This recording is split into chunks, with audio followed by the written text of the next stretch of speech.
오늘 성경 말씀 함께 보시겠습니다. 에베소서 3장 1절로 9절입니다. 저와 함께 한 절씩 교독하시겠습니다. 이러므로 그리스도 예수의 일로 너희 이방인을 위하여 빚진 자된 나 바울이 말하거니와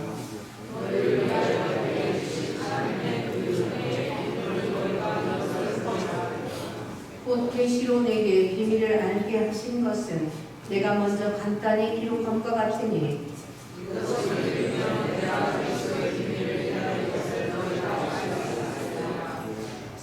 이제 그의 거룩한 사도들과 선지자들에게 성령으로 나타내신 것 같이 다른 세대에서는 사람의 아들들에게 알리지 아니하셨으니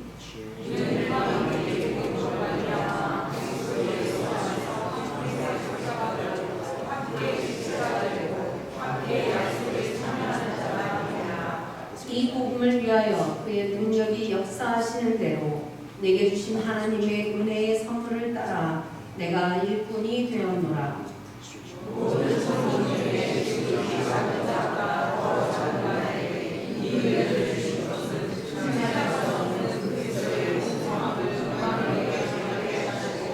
다 함께 하십니다. 영원부터 마음을 창조하신 하나님 속에 감추어졌던 비밀의 경륜이 어떠한 것을 드러내게 하려 하시니라. 아멘. 시간에 하나님의 긍휼을 입은 사람이라는 제목 가지고 목사님 말씀 전하십니다. 하나님의 긍휼이 함께 하시는 귀한 시간 되시기 바랍니다. 하나님 아버지, 이 시간에 하나님의 은혜가 우리 가운데 임하기를 소원합니다. 이곳에 함께하여 주시어서 우리 드리는 예배가 하나님 앞에 온전함을 갖출 수 있도록 인도하여 주옵소서. 우리가 살고 있는 이 워싱턴 지역에 이제 SB 592호라는 법이 통과가 되면서 교회에서 말씀을 전파하는 것, 목회자가 설교하는 것에 제한을 두게 되고 있습니다. 이제는 함부로 복음을 전하는 것도 위법으로 변주하고 있습니다. 이 어려운 시대에 정말 말씀을 핍박받는 이 시대 때에 교회가 먼저 깨어있기를 소원하고 오늘 우리 예배자들이 먼저 하나님 앞에 온전히 쓰기를 소원합니다. 성령님 이곳에 함께하여 주시어서 말씀을 전하는 부족한 저에게 성령께서 함께하여 주시어서 하나님 말씀을 온전하게 대언할 수 있도록 인도하여 주옵소서. 예수님의 이름으로 기도합니다. 할렐루야. 우리 모두는 하나님의 긍휼하심이 필요한 사람들입니다. 우리 모두는요 하나님의 은혜가 필요한 사람들이라는 것입니다. 왜 하나님의 은혜가 나에게 임했습니까? 왜 하나님의 긍휼하심이 나에게 임하십니까? 내가 잘나서 또는 내가 기도를 많이 해서 내가 또 어떠한 봉사를 많이 해서 어느 날 훗날에 하나님께서 나를 사용하시려고 나에게 긍휼함을 은혜를 주셨을까라고 생각하시는 분이 꼭 있다면은 그러한 나 중심의 신앙에서 또는 기복주의 신앙에서 벗어나서 한 걸음 더 나아가서 하나님께서 나에게 왜 은혜를 주셨을까? 하나님께서 나에게 긍휼함을 주셨을까를 조금 깊게 생각하는 은혜가 이 아침에 우리와 함께하기를 주의 이름으로 소원합니다. 왜 하나님께서 나에게 긍휼함, 은혜를 주셨을까? 오늘 사도 바울이 고백하는 것처럼 죄인 중에서도 괴수인 나에게 하나님을 은혜를 주셨고 하나님께서 나를 부르신 이유가 무엇인가? 하나님께서 나에게 긍휼함을 은혜를 주신 이유가 무엇인가? 하나님이 나 같은 사람을 불러서 사용하시고 나 같은 죄인을 불러서 복음의 전달자로 사용하시는 그 하나님의 긍휼하심, 그 하나님의 은혜가 무엇인가? 이 사도 바울의 고백을 통해서 오늘 이 아침에 우리가 함께 은혜를 나누기를 소원합니다. 어떤 분들은요 오랫동안 라이센스를 받기 위해서 또는 어떠한 시험에 통과하기 위해서 공부를 오랫동안 했는데 자꾸 그 시험에 떨어져서 실망하시는 분들이 계십니다. 그런 분들은요, 이렇게 하나님 앞에 기도할 거예요. 하나님, 나에게 좀 긍휼함을 주십시오. 은혜를 주십시오. 그래서 그 시험에 붙을 수 있게 해 주십시오라고 기도하시는 분도 있을 것이고, 결혼을 앞두고 또 기도하시는 분들은 하나님 좋은 배우자를 만날 수 있게 해 주십시오라고 기도하며 기다리는 분도 계실 것입니다. 사업을 하시는 분들 또는 직장에 가시는 분들도 사업이 쉽지 않지만은 하나님 이 힘든 사업 또 비즈니스가 지금 어렵지만은 하나님의 은혜가 내 삶에 있기를 소원하며 기도하시는 분도 있을 것이고, 자녀들을 위해서 기도하시는 부모님들은 자녀가 좋은 직장에 또는 좋은 대학에 들어가기 위해서 기도하시는 분들은 꼭 그렇게 기도하시겠지요. 하나님, 우리 자녀가 좋은 대학에 잘 들어갈 수 있게, 합격할 수 있게, 하나님 우리 자녀가 좋은 직장에 들어갈 수 있게 해달라고 긍휼을 베풀어 주십시오, 은혜를 베풀어 주십시오라고 기도하실 것입니다. 건강이 연약하신 분들은 어떻게 해요? 나의 건강에 치료함을 위해서 하나님 앞에 기도하실 것입니다. 가족의 전도를 위해서 하나님, 내 식구 중에서 하나님을 아직 모르는 분이 있습니다. 모르는 친척이 있습니다. 내 가족이 있습니다 하면서 그 가족을 위해서 하나님 앞에 간절한 마음으로 기도하시는 분들이 있을 것입니다. 이 모두가 한 가지 기도지요. 하나님, 나에게 긍휼을 베풀어 주십시오. 하나님, 나에게 은혜를 베풀어 주십시오라는 기도일 것입니다. 이것은요, 우리 사람이라면은 마땅히 당연한 기도라고 볼 수 있습니다. 하나님 앞에 은혜를 구하고 하나님 앞에 긍휼을 구하는 기도는 우리 모든 사람이라면은, 또는 하나님을 믿는 믿음의 사람이라면은, 기도는 하나님께서 주신 특권이고 권리이기 때문입니다. 그래서 기도하는 것 그 자체가 아주 귀한 것이라고 말할 수 있다는 것입니다.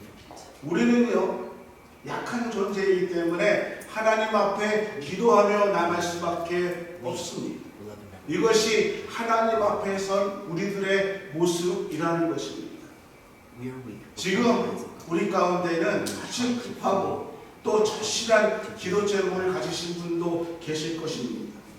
보통 우리가 하나님의 긍휼함을 입을 이유가 무엇일까?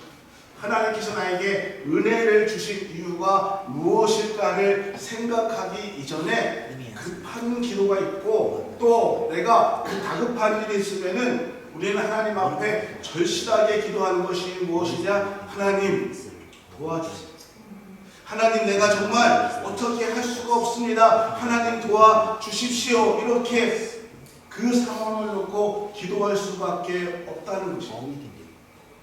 그런데 오늘 사도 바울은 어떠한 이유에서 나는 하나님의 긍휼하심을 입은 사람이다 라고 선포하고 고백하고 있습니다.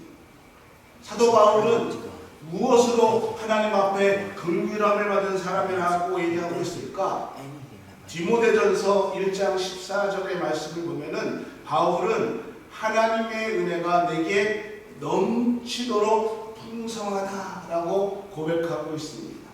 그리고 16절에 뭐라고 얘기하냐면은, 그러나 내가 긍휼함을 입은 까닭은 예수 그리스도께서 내게 먼저 오셔서 나에게 오래 참음을 보시는데 주를 믿어서 나에게 영생을 얻게 하게 하셨다라고 고백하고 있다는 것입니다.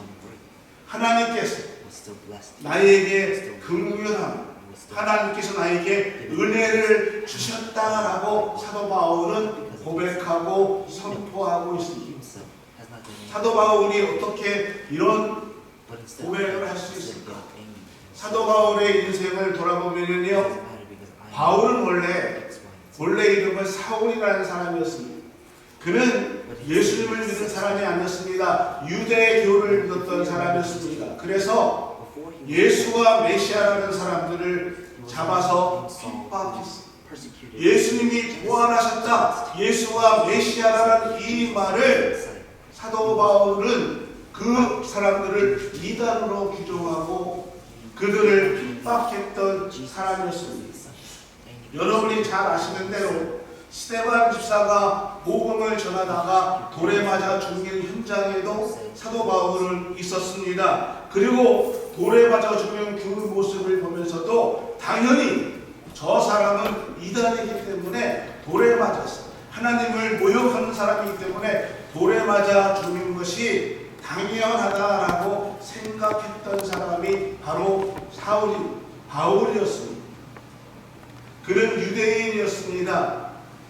전통 가말리아 문화에서 신학을 배웠던 사람이었고 바리새인이었습니다. 로마의 시민권을 가진 사람이었습니다. 앞으로 유대교를 이끌 지도자였고 이스라엘의 리더로서 나아갈 그러한 사람이었습니다. 그런 그가 예수를 믿는 사람들을 잡으러 다메섹으로 가는 도중에 예수님을 만나게 됩니다. 자신을 그렇게 핍박했던, 목숨을 걸고 예수를 믿는 사람들을 잡으려고 했던 그 예수를 만나게 되고 그 예수님이 그리스도임을 알게 됐습니다. 바로 거기서 그의 인생의 전환점, 그의 인생이 바뀌게 됩니다. 다메섹에서 자신의 눈을 고친 후에 사도 바울은 이제 자신이 그렇게 핍박했던 예수 그리스도, 예수님이 메시아입니다, 예수님이 그리스도이십니다를 복음을 증거하는 복음의 선봉자가 되어 있습니다. 그의 시간이, 그의 인생이 바뀌었습니다. 이것이 사도 바울의 인생이었습니다. 바울의 인생의 마지막은 어떠했습니까? 복음을 전하다가 붙잡혀서 마지막에는 목이 잘려서 죽는 순교를 당했습니다. 그의 죽음의 모습을 보면은, 그의 전도하는 모든 과정을 보면은 과연 그가 하나님의 긍휼하심을 입은 사람이었을까? 정말 사도 바울이 확신하고 얘기했을 정도로 사도 바울은 하나님의 은혜를 받은 사람이었을까? 라는 생각이 듭니다. 그러면 사도 바울이 나는 하나님의 긍휼함을 받은 사람입니다, 나는 하나님의 은혜를 받은 사람입니다 라고 고백했던 그 하나님의 긍휼하심, 사도 바울이 말했던 하나님의 은혜가 무엇일까? 사도 바울은요, 고린도후서 11장 이후에 자신의 삶을 이렇게 얘기하고 있습니다. 40에서 하나 감한뇌를 나는 5번이나 맞았습니다. 채찍과 돌로 맞았습니다. 수없는 죽음의 위협을 당했고요, 배고픔의 어려움과 목마름, 춥고 헐벗었다 라고 자기의 삶에 대해서 얘기하고 있습니다.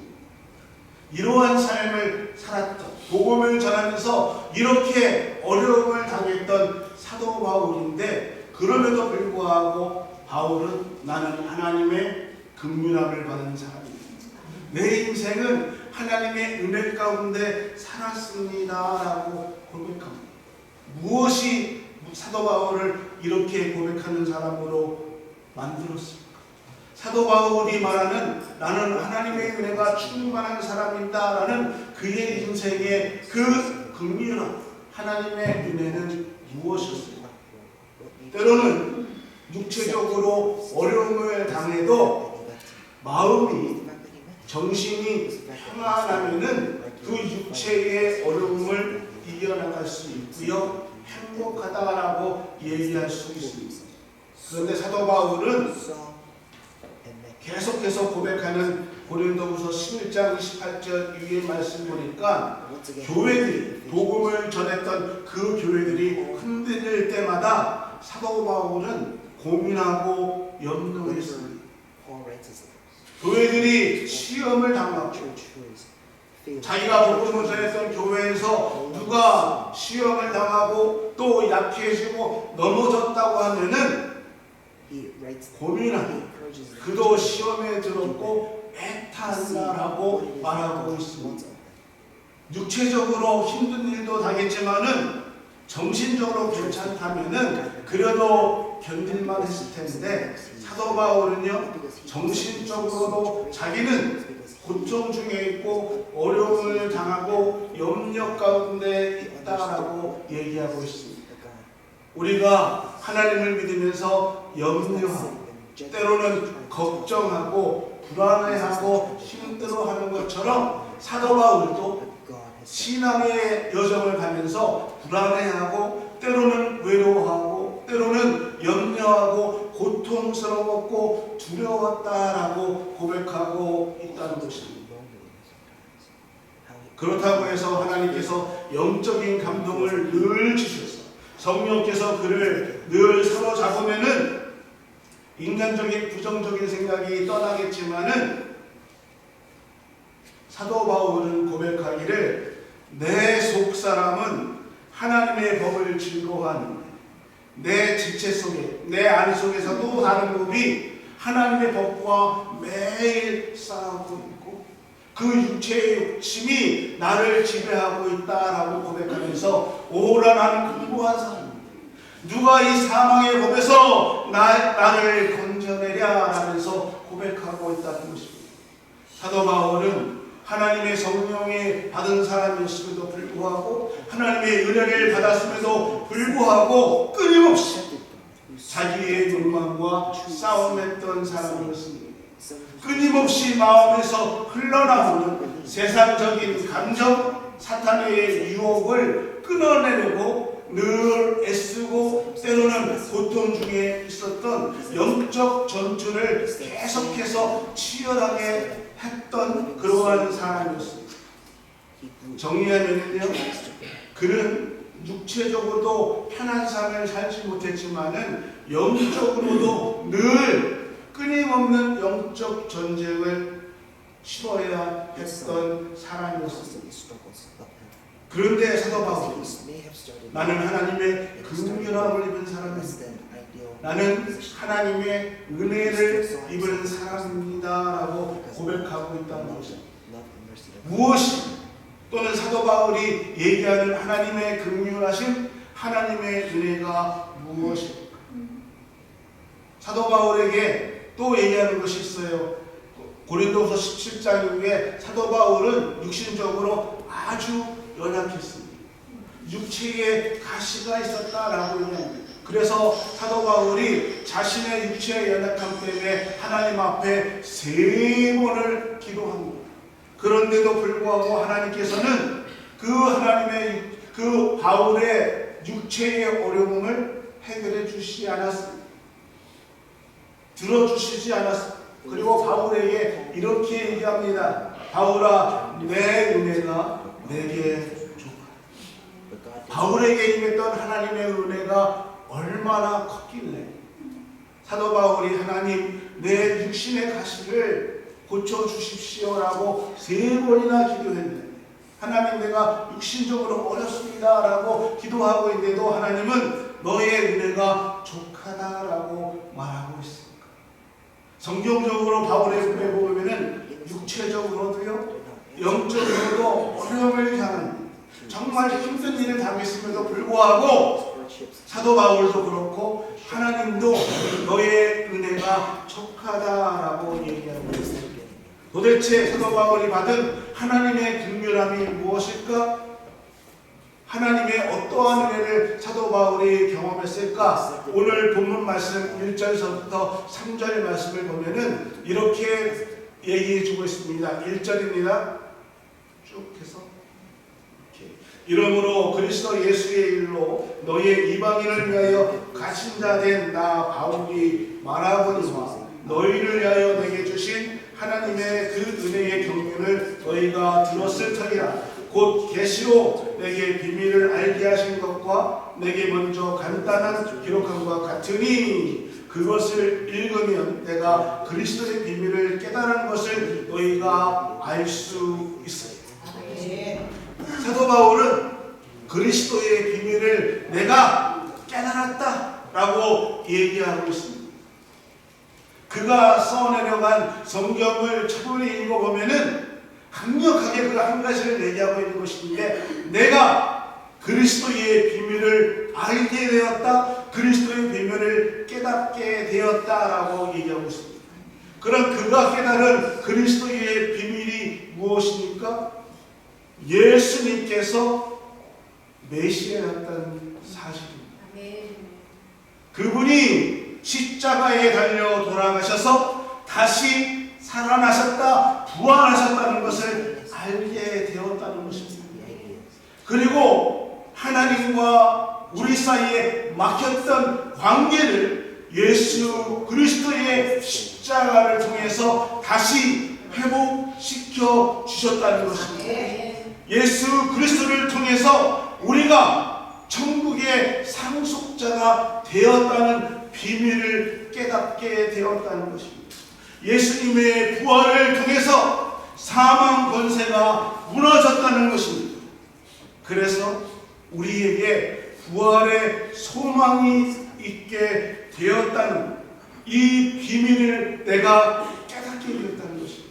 그래서 이 비밀을 깨닫게 된 나는 하나님의 긍휼함을 입은 사람입니다. 나는 하나님의 은혜를 입은 사람입니다 라고 고백하고 있다는 것입니다. 여러분, 우리가 하나님 앞에 은혜를 받은 것이 무엇입니까? 내 자녀들이 잘 됐어요? 내가 건강해서요? 또는 물질의 풍요함을 받았어요? 높은 지위에 있었어요? 좋은 집에 살고 있어서? 아닙니다. 사도 바울이 나는 하나님의 은혜를 받았습니다, 긍휼함을 받았다는 것은 예수 그리스도 메시아, 내가 그 예수 그리스도를 통해서 하늘의 상속자가 되었다는 것을 고백하고 있다는 것입니다.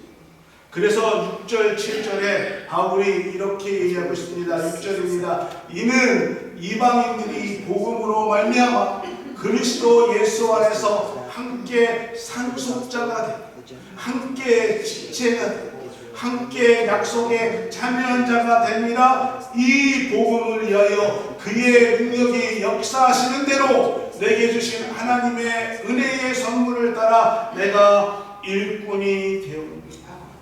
사도 바울은요, 자신이 유대인으로 살 때는요, 하나님의 은혜의 복음이 유대인들에게만 있는 줄 알았습니다.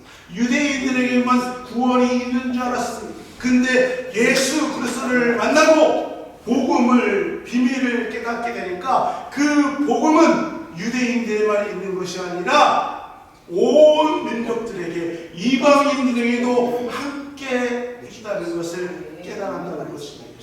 그래서 이 깨달음을 받은 사도 바울은 어떻게 해요? 그 복음을 이방인들에게도 갖고 갔습니다. 그 복음의 전달자, 복음의 증언자가 되었다는 것입니다. 이 비밀을 깨달았다. 그래서 나는 하나님의 은혜를 입은 하나님의 긍휼함을 받은 사람이다 라고 고백하고 있습니다. 그러면서 8절 9절에 이렇게 얘기하고 있습니다. 모든 성도 중에 지극히 작은 자보다 더 작은 나에게 이 은혜를 주신 것은 측량할 수 없는 그리스도의 풍성함을 이방인에게 전하게 하시고 영원부터 만물을 창조하신 하나님 속에 감추어졌던 비밀의 경륜이 어떠한 것을 드러내게 하려 하십니다. 하나님께서 나에게 하나님의 은혜를, 하나님의 긍휼함을 주셔서 하나님께서 나에게 비전을 주셨습니다. 하나님이 나에게 소명을 주셨습니다. 이방인들에게 나가서 하나님의 복음을 전하라는 그러한 소명, 비전을 주셨다라는 것입니다. 하나님은 바울에게 하나님이 비전을 꿈꾸게 하셨고 그 비전을 주셔서 바울이 그것을 가지고 복음을 전했습니다. 그런데 바울에게 돈을 주시지 않았습니다. 복음 전하라고 권력도 주시지 않았습니다. 복음 전하라고 건강도 주시지 않았습니다. 그런데 바울에게 하나님은 하나님의 비전을 보여주시고 하나님의 꿈을 주셨습니다. 이것이 하나님의 은혜입니다. 사도 바울은 이것으로 인해서 기뻐하고 내가 즐거워한다. 한마디로 말하면은 사도 바울은 내가 살아가는 이 땅에서 살아가는 이유를 하나님께서 알게 해주셨고 나는 살아가는 이유를 갖고 있기 때문에 내 삶은 하나님의 은혜를 받았고 그리고 나는 기쁨의 사람이다라고 얘기하고 있습니다. 사랑하는 일곱의 성도 여러분 안에 하나님의 긍휼하심이 있으십니까? 여러분 안에 하나님의 은혜가 있습니까? 하나님의 긍휼이 내 안에 있다면은 이 땅에 내 삶이 내가 살아가는 이유가 분명해야 한다는 것입니다. 나는 이 땅에서 하나님이 내가 주신 소명이 있고 비전을 가지고 그래서 내가 이 땅에서 살아갈 이유가 분명합니다라는 것을 고백할 수 있다면 우리는 하나님의 긍휼하심을 하나님의 은혜를 받은 사람입니다. 그 하나님의 긍휼하심을 여러분 경험하시면서 살아가고 있으십니까? 내가 살아갈 이유를 분명히 알고 계십니까? 내가 만든, 내가 생각하는 그러한 꿈이 아니라 하나님이 나에게 주신 비전을 가지고 계십니까? 사도 바울은 하나님이 나에게 주신 비전을 갖고 있었기 때문에 이것이 내가 받은 하나님의 은혜입니다. 이것이 내게 주신 하나님의 긍휼이십니다 라고 우리에게 말씀하고 있다는 것입니다. 사랑하는 음악교 성도 여러분, 우리 모두가 목회자는 아닙니다. 우리 모두가 장로님도 아닙니다. 모두가 권사님도 아닙니다. 성경이 말하는 것처럼 어떤 사람은 방언하는 일로, 어떤 사람은 선행을 베푸는 일로, 어떤 사람은 통역하는 일로 하나님께서 맡겨주신 일들은 다 다르다는 것입니다. 어떤 사람에게는 남편과 아내의 관계를 유지하게 하시고 또 어떤 사람에게는 부모의 역할을 감당할 수 있는 은혜를 주셨습니다. 우리 모두에게 하나님은 우리가 있는 그 자리에서 최선을 다하라고 우리에게 일을 맡겨주셨다는 것입니다. 우리는 있는 자리에서 최선을 다하고 그 일을 통해서 하나님 앞에 영광을 들려드리는 것. 또 하나 거기에서 내게 주신 지금 이 일이 하나님이 나에게 주신 소명이라 그 일에 대해서 우리는 이 일이 하나님이 지금 나에게 주시는 소명입니다 라는 고백이 있어야 한다는 것입니다. 여러분 삶 속에 이 하나님의 은혜가 있으십니까? 그 은혜 가운데 살아갈 수 있다면 여러분은 하나님의 은혜를 받은 사람입니다. 사랑하는 꺾여서 여러분, 우리는요 연약하기 때문에 하나님 앞에 도우심을 바라며 늘 기도합니다. 그런데 하나님 나에게 원하시는 것이 무엇입니까? 하나님 나에게 주신 그 비전을 내가 어떻게 붙들고 나아갈까요? 라고 기도하기보다는 하나님 이것이 필요합니다. 또는 내 중심으로 하나님 앞에 기도하는 시간들이 대부분이고 우리의 대부분의 기도는 나 중심의 기도입니다. 이것이 잘못됐다고 말씀드리는 것이 아닙니다. 우리는 연약하기 때문에 그렇게 기도할 때가 많이 있지만 그럼에도 불구하고 우리를 사랑하시는 하나님은 내 중심으로 기도할 때도 하나님은 그 기도를 들어주신다는 것입니다. 때에 따라서 우리를 도우시고 우리와 함께 하시고 우리 삶 가운데 은혜를 베풀어 주신다는 것입니다. 그런데 오늘 이 아침에 우리가 바울의 말씀을 생각하면서 하나님이 나에게 주신 은혜, 하나님이 나에게 주신 그 긍휼함을 조금 더 깊게 생각해 보자라는 것입니다. 사도 바울이 하나님이 나에게 긍휼함을 주셨습니다. 그것은 내가 이 땅에 살아갈 이유를 하나님께서 나에게 주셨다는 것입니다. 오늘 우리가 이 땅에서 우리의 남은 시간이 얼마나 남아있는지 모르겠지만은 하나님, 내가 남은 시간 하나님의 나라를 위해서, 하나님의 비전을 위해서, 하나님의 복음을 위해서 살아가겠습니다 라는 고백이 오늘 우리 삶 가운데 있기를 주의 이름으로 소원합니다. 네. 하나님, 나에게 살아갈 이유를 주십시오. 하나님, 나에게 베푸신 그 긍휼함, 하나님께서 나에게 베푸신 하나님의 은혜를 내가 어떻게 이 땅에서 복음의 전달자로 살아가야 할지 그것을 깨닫게 해주십시오. 이 고백이 바울의 경험한 은혜라면은 오늘 그 은혜, 하나님의 주신 그 긍휼함도 우리의 삶 속에서 선포되는 은혜가 우리 삶 가운데 함께하기를 주의 이름으로 축원합니다. 다시 한번 우리의 시간을 돌아보기를 소원합니다. 우리를 구원하신 주님, 나를 살려주신 주님, 나에게 부활의 소망을 주신 그 주님, 그 주님을 바라보면서 나에게 하나님은 소명을 주셨습니다. 나에게 비전을 주셨습니다. 우리는 각자 가정에서도 직장에서도 사업지에서도 여러분 우리에게 할 일을 주셨습니다.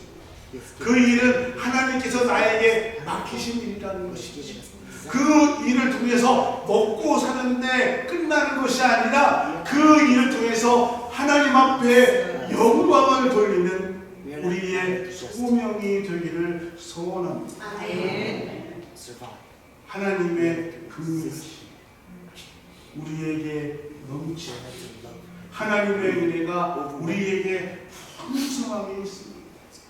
여러분, 하나님의 은혜가 풍성하다, 하나님의 긍휼하심이 내게 넘칩니다라는 이 삶의 고백이 이번 한 주도 우리의 고백이 되어서 믿음으로 승리하는 복음의 전달자가 되시기를 예수 그리스도 이름으로 축원합니다. 하나님, 주의 은혜가 함께 하심을 감사합니다. 이 땅에 살면서 하나님, 없는 것에 눈을 돌리는 것이 아니라 나에게 주신 은혜에 감사합니다. 하나님 앞에 나아갈 수 있는 믿음의 전달자, 복음의 전달자로 살아가게 하여 주옵소서. 예수님의 이름으로 기도합니다. 하나님의 시간에 특별히 주의 연약한 분들을 위해 축복하며 기도합니다. 하나님의 치료하심이 함께하여 주시어서 하나님의 연약한 치료에 성령의 치료하심이 임하여 주옵소서. 지금은 우리 주 예수 그리스도의 이름으로 우리 하나님의 크신 사랑하심, 성령님의 감동 교통하시는 크신 축복의 은혜가 하나님의 긍휼함을 입은 사람으로 고백하는 고백자의 삶을 통해서 하나님이 우리에게 주신 사명과 비전을 꿈꾸며 나가는 그 축복의 은혜가 이 땅의 삶을 통해 우리의 삶에 드러나는 축복의 은혜가 지금부터 영원토록 함께 하시기를 간절히 축원하옵나이다.